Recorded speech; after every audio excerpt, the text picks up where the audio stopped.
It's like, Cool. Well, all right, everybody. Welcome to the Gildre Spotlight podcast. Today we have an exciting guest. He is also within Gildre. His name is Josh Cain. He has a very interesting background. Got his PhD at UCLA in neuroscience. Worked in the kind of department of advanced cognition. But actually, Josh, if you could let our listeners know a little bit about your background, what you're currently working on, that'd be fantastic. yeah. So, let's see. So I, I always wanted to be a scientist since I was like 5 years old. I just inclined to that. My personality is, there's probably some, I think there's probably for that. But, I didn't know exactly what I wanted to do. Slowly narrowed it down over time. And I entered college actually as a biochem student. They didn't teach psychology ever to me in my high school. I'm from a little town in the middle of nowhere. But I literally saw a Nova documentary on neuroscience. I've just never been exposed to psychology or neuroscience, and just like clicked right there um, that this is the coolest part of biology, obviously, right? Hmm. It hit me around that time that these are like some of the last mysteries remaining in our world that we know almost nothing about, right? People have like there's a wide spectrum in terms of people's opinions on like theoretical physics, which I'm just not inclined towards. It's like I'm good at Hmm. math, but I'm not that good at math, right? I know mathematicians, physicists, is not quite in that camp. And how does the brain work? And then especially nowadays, what is the nature of consciousness? Is really the mystery, right? We know a lot more, especially in the last 10 years, like since this time, how the brain works, a lot more than people think. Anyway, so I'm getting ahead of myself. Okay, so I enter as neuroscience, whatever, get a bachelor's in neuroscience, Um, and at the end of college, I'm pretty much done with school. I kind of front ended all the hard stuff. I'm just living in like a fraternity house, trying to have a good time at the end of college. And I'm reading a lot of philosophy. And I got really upset, like actually obsessed with philosophy of mind, which is what is consciousness, and all not so much classical stuff, especially modern stuff. So I'll like say that people think I'm like doing a lot of Kant and such, but not so much. And so going into okay, so then after that, I took 2 years off, a year and a half, and I was taking care of most schizophrenic patients as a social worker in Des Moines, Iowa, which is a crazy time. I got a lot of stories from that. Um, Just actually curious, why did you decide to do that kind of 2 year hiatus in Des Moines, the Iowa? highest paying job I could get with a bachelor's in neuroscience Wow. in Des Moines, Iowa. Yeah, Hmm. that's literally it. I thought that, yeah, I tried to. I was making like 9.50 an hour at like a pharmacy, and then I learned all of the medications and such because they're like you could be a pharmacy tech and then you make like 15 an hour or something, which I'm like that's what I'll do for a year. Yeah, yeah, yeah. And eventually they're just like no, like fuck you, Josh, you can't do that. But I learned all. I swear to God, I memorized like 300 medications. Anyway, and then my buddy was working at this place and they needed people because it was shutting down basically like the dude like kind of the boss of his boss quit, and then the on-site kind of administrator guy took over, and then he quit, and that's when I come in. So I was doing this job. I was never trained at all. Like not for a minute was I trained in anything, right? Um, yeah, it's like third day I called the police, right? Third day I yeah yeah. Anyway, I'm gonna start going to that. But yeah, so I did that for a hot second, and during that process, applied to grad school, um, and I just had to figure out a way to marry this, training in more like basic, like meat and potatoes neuroscience stuff what you think of as neuroscience, right? Like rats and such, cutting up little rat brains. I Right. was doing that for years. Get cells, all of this, which is good. It's like good to have that perspective. And to marry that with philosophy, right? With philosophy of mind, which is what is consciousness, which doesn't involve biology at all necessarily. I think it should. I think it should, but sometimes you're pretty far away from that.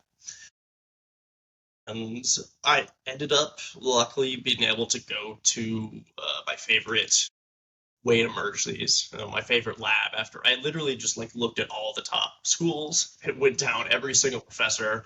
Like, what do I want? This is like in the last 2 months I had to apply, right? Of course. And okay, Martin Monte's lab at UCLA. Like the personality. I saw myself in Southern California for a long time. It's it's a lot of people think I'm from there. It's like I had to go somewhere where like my natural kind of like vocal fry like made sense, you know? Naturally, Right. personality, it's felt Right. right, Right. even though I've never been there. But anyway, and so they were studying consciousness through disorders of consciousness. So this is kind of medical consciousness. So this is like coma, the vegetative state, right? And when I went to get interviewed by Martin, he, and so I sit down and whatever we talk and such, he's like, hey, so I need someone to do this focus ultrasound stuff. And I'm like, oh my God, amazing. Yeah, yes, yes. I immediately said yes. Um,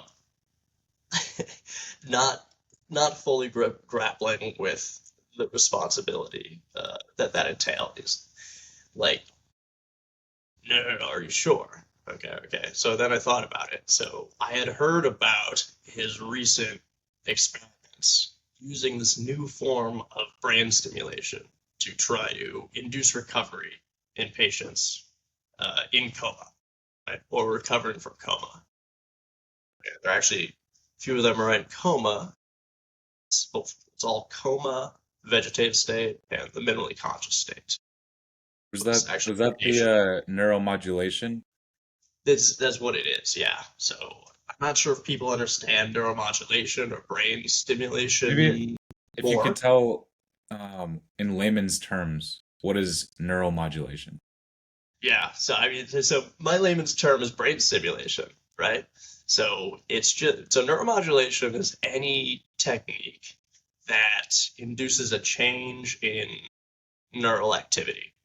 Hmm. Or if we're talking about the brain, so most of the central nervous system, right? Then it's a change in brain activity. Okay, so of course your brain and the rest of your nervous system is made up of neurons, which are like brain cells. Yeah.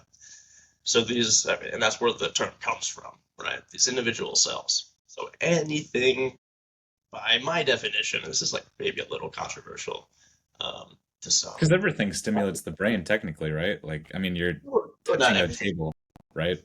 Yeah, yeah, yeah. No, no, yeah. So that's sensory stimulation, right? So I should say neuromodulation is probably everything outside of yeah. You're like biologically evolved. It gets a bit sticky actually in some of these things, right? I'd Right. say yeah, outside maybe outside of your biologically evolved you know, like inputs to your nervous system, right? Okay. So like what your nervous system evolved to respond to sensory stimulation. Hmm. I would I say, right. yeah, Wait, what were you saying? Sorry. What were you saying yeah. about? So yeah, those change the nervous system, yeah, like sensory stimulation does, and it's an underappreciated thing. I could talk about this. Often people go around looking for ways to change brain activity, which is what I do, right? Outside of sensory stimulation. But you can do a lot with sensory stimulation if you're creative with it that can have beneficial effects and Right. such. But okay, So like but just there's a lot of things that the there's a ton. last 9 minutes that we can unpack. Another thing that I'd like to understand a little more, because obviously your background is super interesting, and UCLA is also known for neuroscience too. I feel like it's not only because we fit in the California vibes. Like Sam Harris, one of the top neuroscientists, went there. I think it's a well known program. I'm assuming. But Yeah, I know as an advisor, I worked with him, Mark Cohen. it's Yeah, it's amazing. good. It's cool. But going back, because being, from the Midwest, a small farm town, I'm assuming a lot of the people you interacted with didn't talk about neuroscience or philosophy. Like, I'm assuming they're probably more, you know, I'm from Missoula, Montana, so there's a lot of like 4-H farmer type of kids and, you know, you, wrestlers and people that talk more about sports and things like that. So initially, and I know that you wanted to understand something that's not like physics, that is kind of like the unknown, right? But what, I mean, like, how did you kind of evolve to be that kind of person to really understand the unknown in consciousness and in neuroscience when you're kind of around being from like the background that you're from? It's a good question, right? So, yeah, you're not wrong. You characterized it pretty well. It's funny you say if you said wrestling. It's like my dad's a big wrestler. Like my brother wrestled growing up. Right. My brother did like six sports. And at a certain point, yeah, just was less interested in that. Okay, the short answer is I don't really know. It's something about my personality. I'm I was pretty weird in that environment, right? Honestly, I didn't meet anyone that I really felt was like me truly until I got to grad school in LA. Yeah, Because at the age of 23. was there Yeah. anyone that, I mean, I know that the West Coast is such a bubble. I mean, I went to college down in Southern California, started my career in Seattle. Like it's a lot of very intellectual people that love to talk, a lot about philosophy, politics, and economics. Sometimes, That's not right? all of LA, man. That's not Not all of all. LA. I mean, LA is a huge conglomerate of all different kinds of people for sure. Uh, But there are some of those there, right, and right. In the those are the bubble, I mean, people I like the met. UCLA bubble, the USC bubble, like, right, you're in those bubbles of highly intellectual people that love to talk about those kinds of things. And then there's also that bubble of students that, like to walk around barefoot on campus and take a bunch of, psychedelics and stuff like that. And like, you know, Which is not mutually exclusive with those other groups of people, that to is be true. clear. Yeah. 100% true. 100% true. And I mean, when I was in college, I experimented with psychedelics and I think it was a very interesting thing that opened me up to a lot of different things about life. Um, And I don't know, to kind of go back with, philosophy, politics, economics, and your meaning of, starting and understanding like the reasoning, like what do you think? This is kind of a deep question. Yeah. Um, like with your background, what do you think, and this is kind of like a really, really kind of so I have to quickly explain it. So Elon Musk basically says that we're living in a simulation, and there's like a 1 in 99,100,000% chance that we're not, or something like that. So it's basically like we're living in a simulation just because, you know, computer has been, getting a lot more powerful. Like there's photo simulation, like photorealistic people playing video games all around the world and it's getting more interconnected and VR is, getting more powerful. And then eventually we're gonna have microchips in our brain. You know what I mean? Like, what do you think of like I don't know, like that kind of future where you can potentially control your consciousness with a computer. Ultimately, that's what Okay. that is the thing It, that drives me. that's what you're Ultimately, working on at Symphony NeuroTech right now. that's what I'm working on. Ultimately, Okay. smart. It's not a thing. It's not my Right. actual immediate goal because this has to be an incremental thing. So Hmm. what we're doing first, I'm working on is the next generation of this new brain stimulation technology, this new way to alter brain activity. Okay. And it has many unique benefits, right? We can get into that here in a second. I'm working on the next generation of that to create what I think, whether it's me or not, right, who does it, what will be the first non-invasive, so non-surgical, but true brain-computer interface.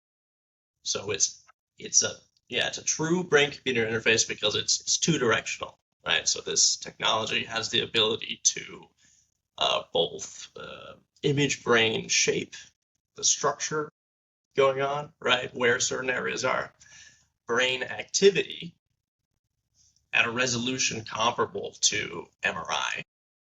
Okay, so large tubes you lay in, right, or fMRI, which is recording brain activity, and it can stimulate, so it can change brain activity, turn a little piece of brain tissue up or down with a resolution on the scale of millimeters, even a single millimeter, right?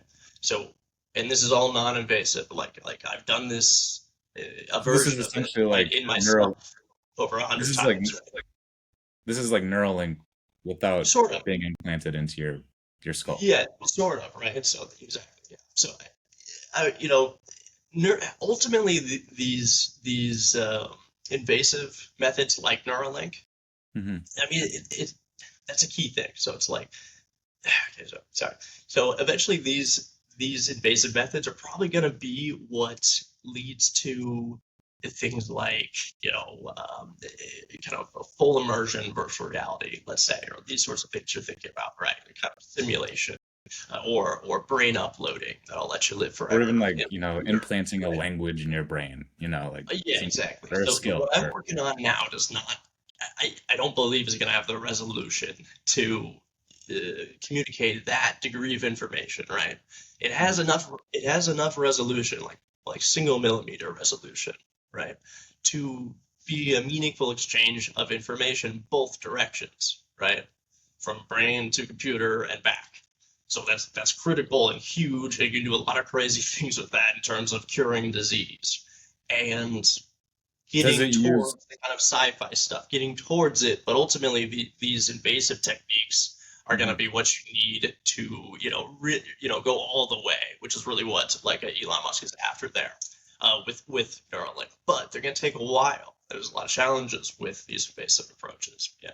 So I see this as like a stepping stone towards that. That's going to arrive quite a bit sooner. Mhm. What were you going to say?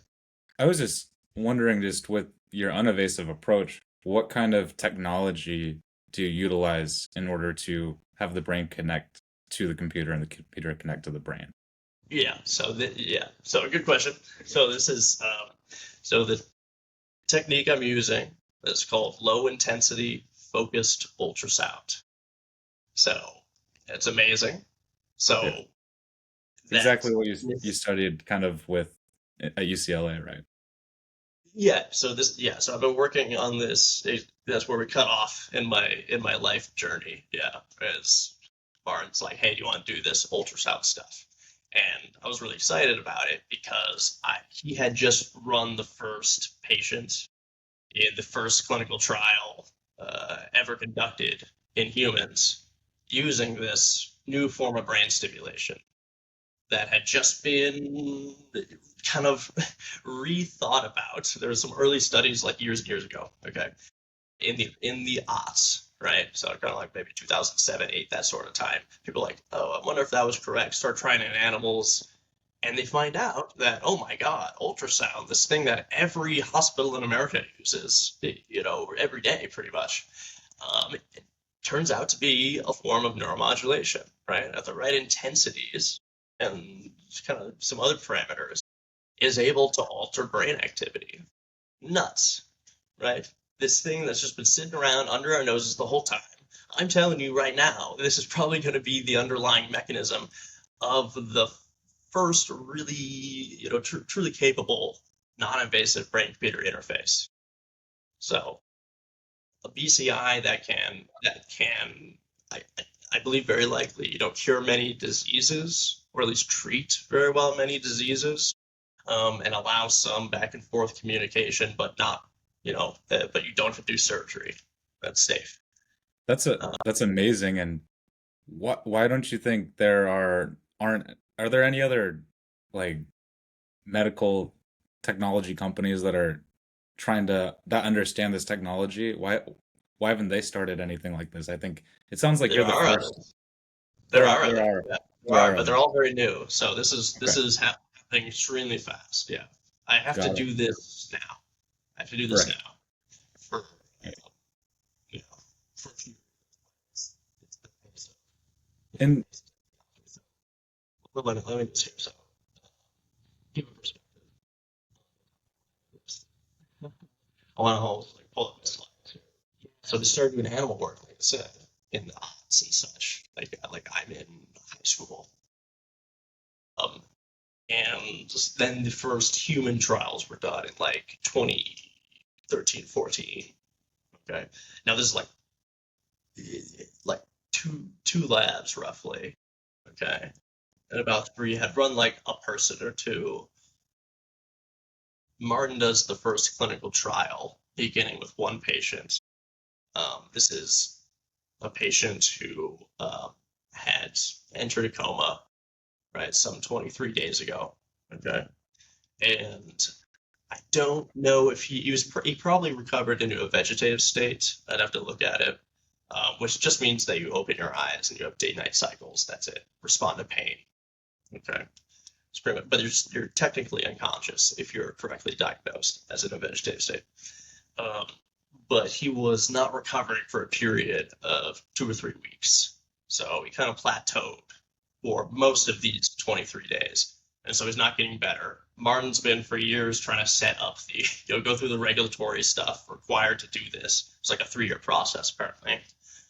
They're actually building the hardware as well. This company called BrainSonics by this UCLA professor. Um, and they're like, hey, Martin, do you want to do, this looks like a good candidate. Do you want to do this? Because he's not recovering. So they do this first stimulation in the MRI. At this point, we were using the MRI to target the specific brain regions that we wanted to hit. In these initial clinical trials, and actually what Martin's still doing, is to use this to target the central thalamus. So the whole thalamus itself, this is like what I studied in grad school, yeah, is the size of your two thumbs put together like this. So it's like one for each hemisphere. Yeah. There. Take two thumbs right in the center of your head. Right in the center. All right. That's your thalamus. So right And next yeah, to the one on amygdala, that side. right? Say again. The amygdala is like right near there too, or no? It's near. I mean, everything's it's kind of near, but it's not. It's kind of close to it. Yeah. It's Okay. your whole. So it's like okay. So you so you got your cortex, right? When you look at a brain, you see all the folds and such. That's your cortex. So this is the outside of your brain. This is the sort of the most recently evolved region of your brain, but still very evolutionarily old. And your deep parts are also human as well. So people kind of think of it as like reptilian brain, and then Right, right. the human brain. It's not quite that clear cut. Okay, right. But most of your brain is just that squiggly outside part of your brain. That's the cortex, and that's the computational powerhouse of your brain in many ways. Okay, but these deep brain nuclei that are a relatively small part of your brain, like the amygdala and the hippocampus. Amygdala does things with like emotional saliency and fear and anxiety in particular. You could say, hippocampus memory, long-term memory consolidation. They're a relatively small part of your brain, so they're all kind of close. They're all kind of bundled together. I don't have it here, but like I have mine printed out. Like my whole deep brain it's about this big, It's like that. Yeah, the whole deep brain.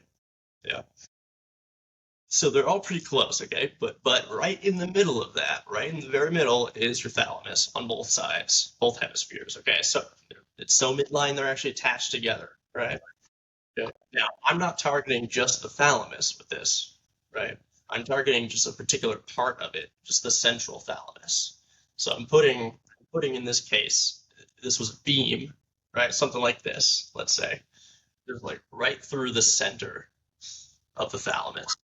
Now, more recently, so we actually haven't published this yet, but I did the data collection a long time ago. We were able to show with pretty much the same equipment, um, outside the scanner here, a difference in behavioral response in healthy people between targeting the central thalamus, which is particularly related to like arousal regulation, so like energy in the brain, and it's related to certain attentional processes, being awake, basically. Okay, and targeting the back of the thalamus, right? So we're putting a beam right there versus right there, and we show the types of behavioral effects that you would expect by targeting each of them, which is really amazing. That's like a very clear demonstration of the precision of even this pretty primitive version of this technology that we were using at the time. Okay. What Um, like how do you know like what makes an unhealthy brain and a healthy brain? Hell yeah. It depends. Depends on the brain and the condition, right? Um, like Right. I can tell you all about that. So in the case of coma or disorders of consciousness Well, of specifically, course, someone probably in a coma that I'm assuming that'd be considered like an unhealthy brain, right? well, Or yeah, yeah. right, right. But then like just normally when you're doing tests like blind, I mean like, with people that are conscious that are functioning normal, maybe someone's like an alcoholic or has an addiction, and then there's someone that just is, working out, consistently, that eats well, sleeps consistently, that probably has a healthy brain. Like is there things that you can see in a brain that are healthy consistently and things that are in a brain that are unhealthy? It's a good question. This is good for people. A lot of times when so I've given hundreds of people MRIs, right, in the last 8 years. A lot of times when I do this, I'll say, "Hey, do you want to see your brain?" Right, when they come out, like, "Hey, you want to see your brain?" Right? And one thing that floors me is some people are like, "What? What you actually are?" It's like you're actually the soup floating in your head, they're piloting the rest of it, right? And they're like, nah, walk away. But anyway, but another thing is a lot of people ask me if they can see something interesting, right? Now it makes sense if they're like, yo, do I have any tumors or anything?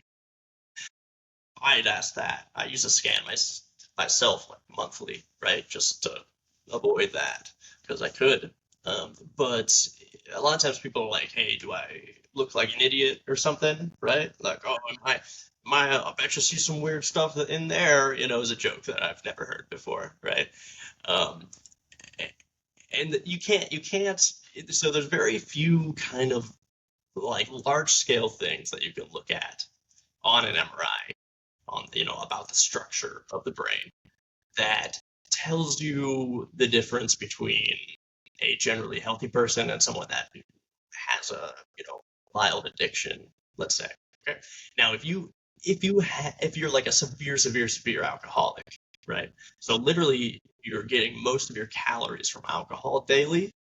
Something you can get is called Korsakoff syndrome.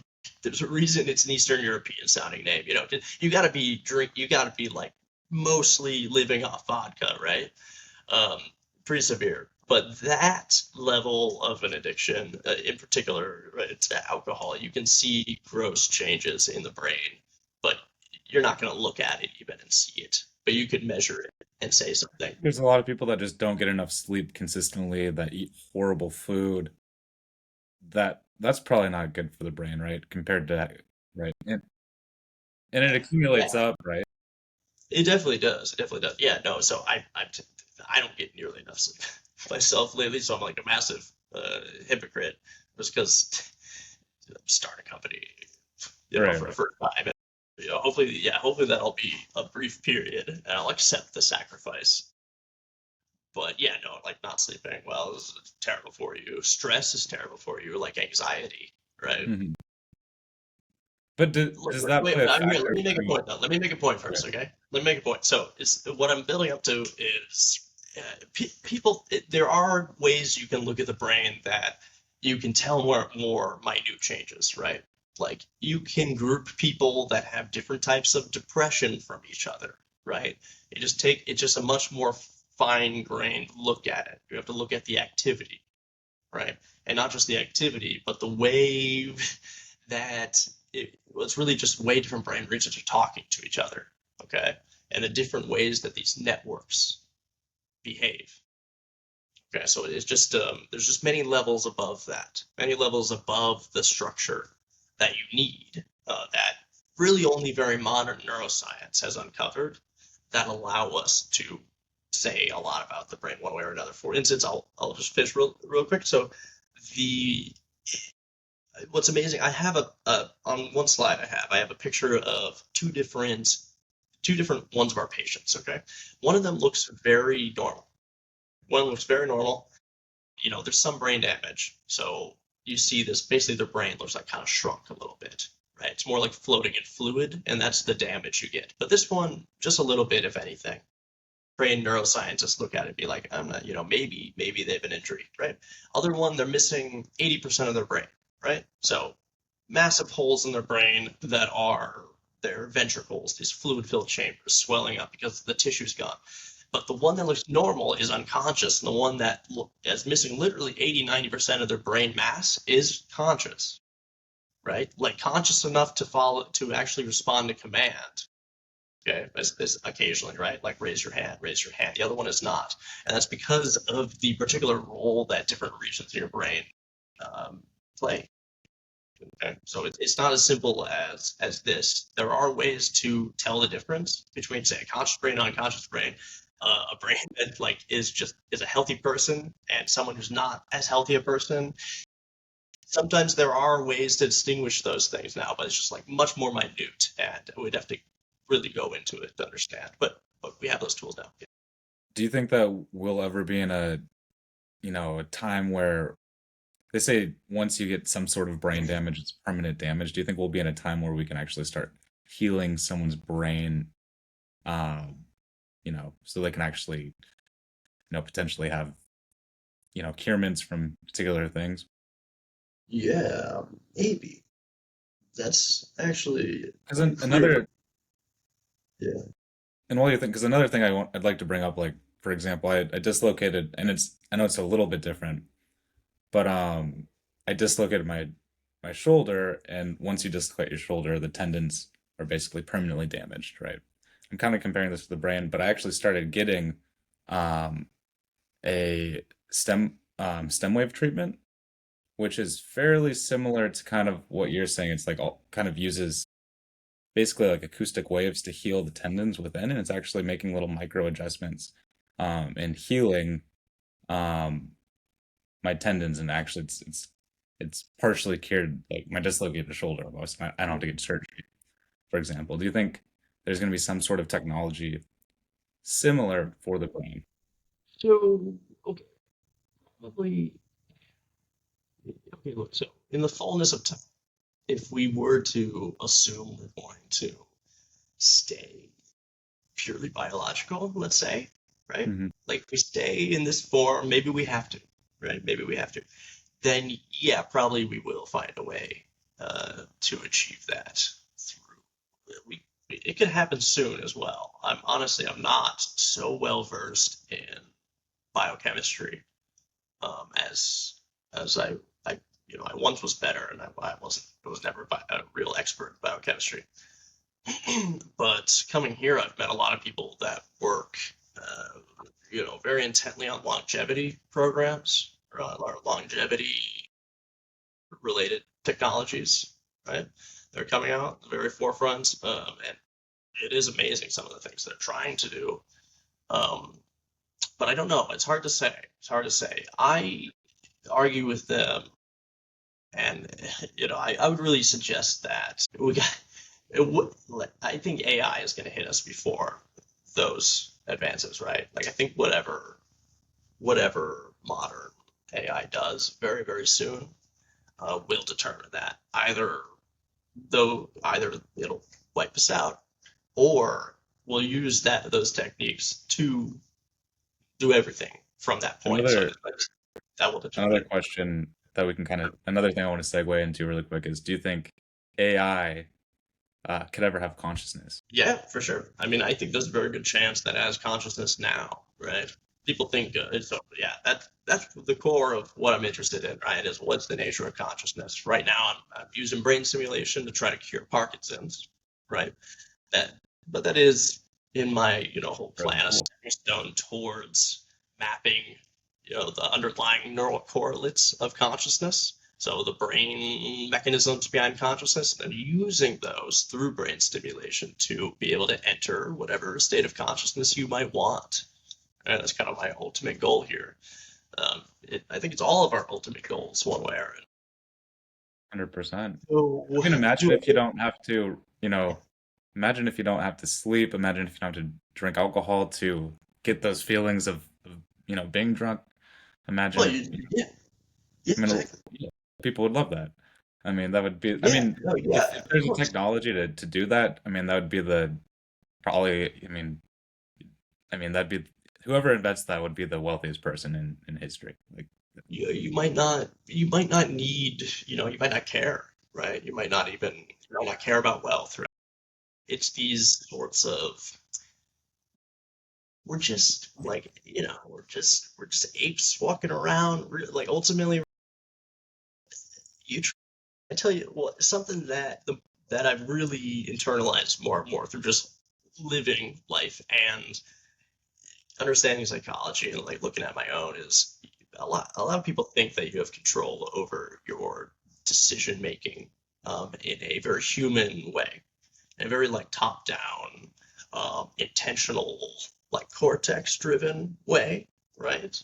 But ultimately, these kinds of deep parts of us, right, that have the exact same motivational structure as our recent evolutionary ancestors, right, um, are in the driver's seat. Okay, and these are often the things that hold us back, right? Um, our our tendency towards hierarchy, right? Our tendency towards violence and dominance and this sort of thing, especially for men, for instance, right? You may no longer have that motivation, right? If you have enough control over your brain, right? I could, in I theory, mean, switch on a sort of endless bliss like state, right? arguably, like, I don't know if you've heard of Graham Hancock. He talked about how ayahuasca it really changed his perspective, and he believes if all the global leaders took ayahuasca experience, Yeah, there'd be like no I war, no recently got sick. poverty. Yeah. Yeah, I recently got sick and I just like was binge. Can I here? Wait, sorry, I can't hear you. Here, wait, sorry. Here, I Oh think yeah, your audio went out. Oh, there you are go. you There we good? go. Here. Okay, sorry, I don't know why that happened. Oh, you're good. Yeah, so I was recently binging his stuff, so I'm. It's funny you bring it up. I think he is. Oh man, he's an interesting guy. He brings up a lot of like interesting stuff. I think that he, through his open mindedness, has stumbled upon some probably correct ways of thinking. I think he it's not like everything he says is true, right? Like he's sometimes a little bit non-scientific and a little psychotic. He has a little bit of psychotic tendencies at times. Uh, if you do too, okay, so I guess what is your ultimate question there about about him or like psychedelics or I know he's done a ton of Well, ayahuasca. well, I think you're kind of just bringing up the philosophy of like how ultimately a lot of men in particular, but people, strive for power and strive for a lot of things, violence and etc. And I just was like, oh well, ayahuasca, like everyone just took ayahuasca, like. Yeah, like, I mean, so psychedelics they do induce a state where you're more able to hmm, see these kind of Have dangerous you ever done motivations for what they are. have you ever What's that? have you ever tried Yeah, or experienced psychedelics? I've done psychedelics like about 100 times, uh, mostly Have you LSD have you in the tried beginning. ayahuasca or like So kind of no, I haven't. I haven't. I have a lot of friends that have, and I've tried DMT, which is the active ingredient in ayahuasca. There's a couple different types of DMT. like So peyote, there's DMT, uh, mescaline. like all that No, stuff. no, no, no. Well, so there's a lot. Well, these things are actually pretty similar, right? So when you get down to it, classical psychedelics are tryptamines. So this is LSD, mescaline, ayahuasca, right? Which is just DMT. It's just a plant with DMT in it mixed with another plant that lets it work. We're gonna talk about Which is like that. the dream molecule, right? Yeah, yeah, shrooms. They all have the basic, same basic structure. By the way, so I mean, there was a study. I mean, this was a while ago, but there interesting study I saw. They gave people LSD, mescaline, uh, who had never had either, right? Um, Hmm. I read about this. Yeah. So basically people had to guess whether it's LSD or mescaline. Sampled both and such. I think they were naive prior to it. They couldn't tell the difference.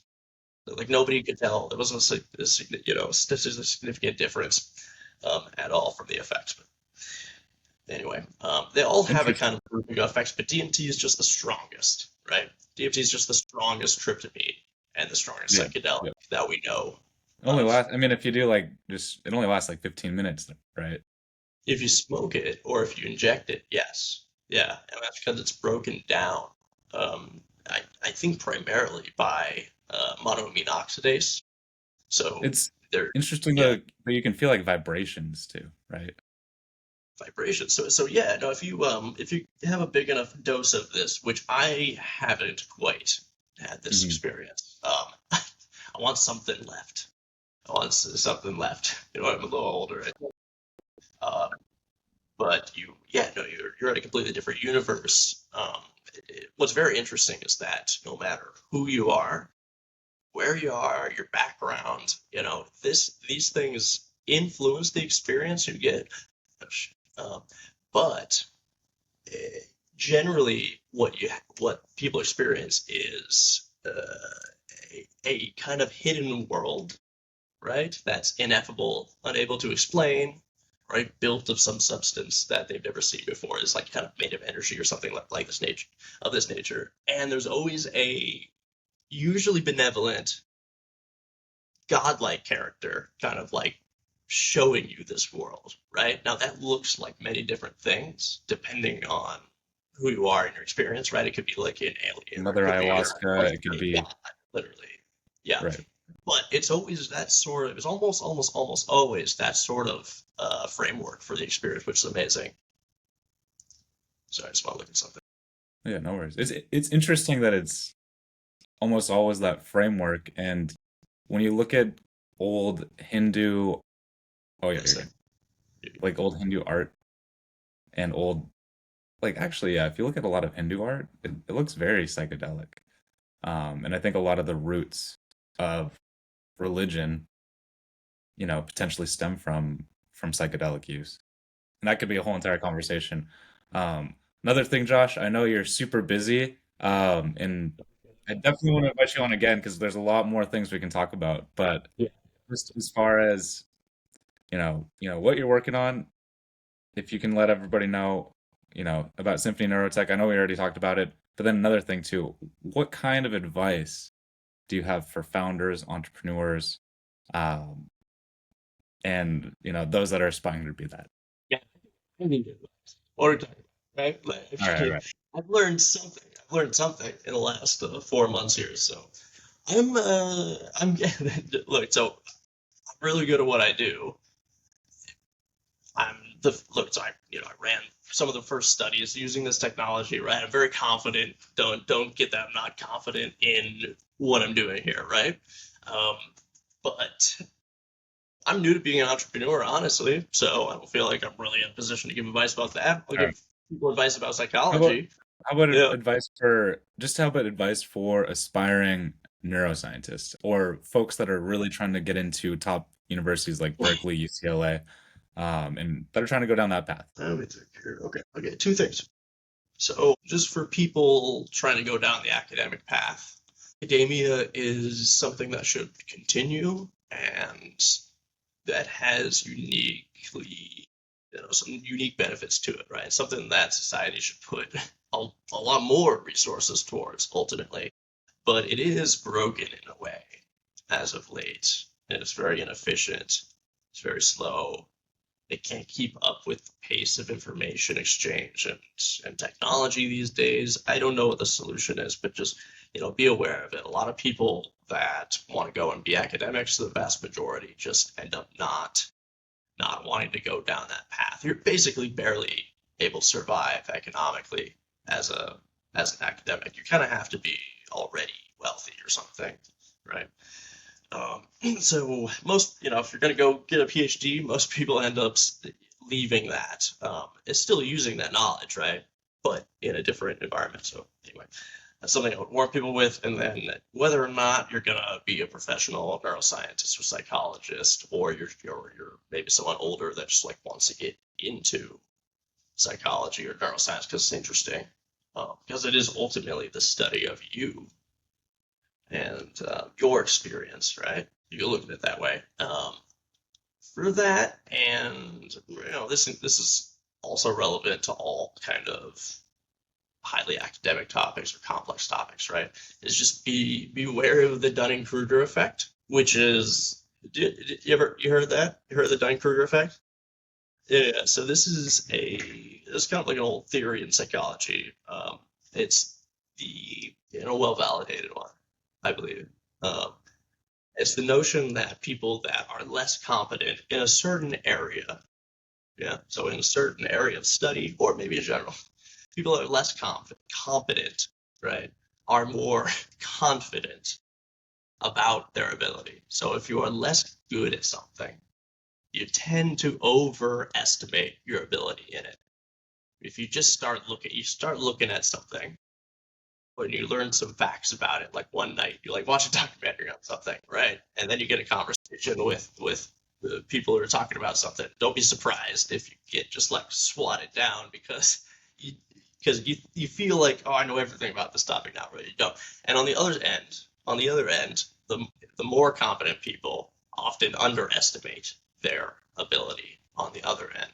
Okay, so I would just say just try to be self-aware of that. It's really really hard because when you throw in a kind of like awareness of the Dunning-Kruger effect, that kind of it's like this endless recursive kind of like insane making thing, and that's especially tying it back to going to grad school or something. That's basically the experience of being a graduate student, is this sort of diving in this hole of being on both sides of the Dunning-Kruger effect at like the same time. That makes sense to some people. Yeah, the people I that love, matter, if there are any, well, that'll make sense to them. So I love that. that's I learned something new today. Also, Josh, one more question. yeah. What's one piece of philosophy that changed your life in a positive Hmm. way? Oh shit, in a positive way? That's hard to say. Okay, maybe Positive. just in just some kind of way, in the maybe Yeah. the most Okay. impactful way. Let me think. So okay, probably two things are pretty close. Okay, there is no free will in the way that we feel like there is, in my view. In most people that think about this at all, um, I would say don't believe there is free will. Libertarian free will is the kind of official philosophical term, for the intuitive free will we have. I think I'm not sure if it's a purely positive way, but that's affected my life dramatically. Once you really understand that for a while and internalize it, it changes your whole moral outlook. There's no moral justification for retribution, for punishment, right? In a vacuum. There is if it's a deterrent, right? If it's but only for that reason, right? Human moral sense is is not exactly the same as maybe what objective morality is, and realizing that we might not have free will in that way can lead you down that path, I think, very readily. Yeah. There's a lot to even unpack from that I definitely want to talk to you more about, Josh, but really appreciate your time today. Is any last things about Symphony NeuroTech you'd like to share? Oh yeah. So, God. So yeah, I probably should focus more on this, but let's do another one. So yeah, it's like okay. Look, so I've been, I really, this is using the same technique that I've used for 8 years, right? More like 9 years actually now. Uh, since the very beginning, there's some other competitors, right, that have started in the last few years. but I think there's a very good chance I'm the right person for the job to realize the benefit of this new technology's maturation that's happening regardless right now, right? Like people are gonna, I really think in the next like 5 years, people are gonna see focus ultrasound based devices in clinics for depression or for movement disorders and that sort of thing. There's already been hundreds of millions of dollars thrown into it, right? But it's done fairly quietly. Actually, people don't want to kind of get it out there. There's a lot of high stakes going on, high stakes backroom kind of things going on in this world here. I'm trying to enter it, and we'll see if I can win that race. But yeah, I'm trying to raise a seed round right now for Symphony Neurosciences, Symphony NeuroTech, um, and I think I got the right plan just because my decade long career building up intuition about how to do this correctly in humans. Yeah. Awesome. Well, we're excited to see your journey, and for those that want to see the next, level of new technology for the brain that's gonna, keep helping, Parkinson's patients, people with depression, people with other, you know, other Anything theoretically, anything. almost. Um, Almost. be on the lookout for Symphony Neuroscience. Awesome, Josh. Thank you so much.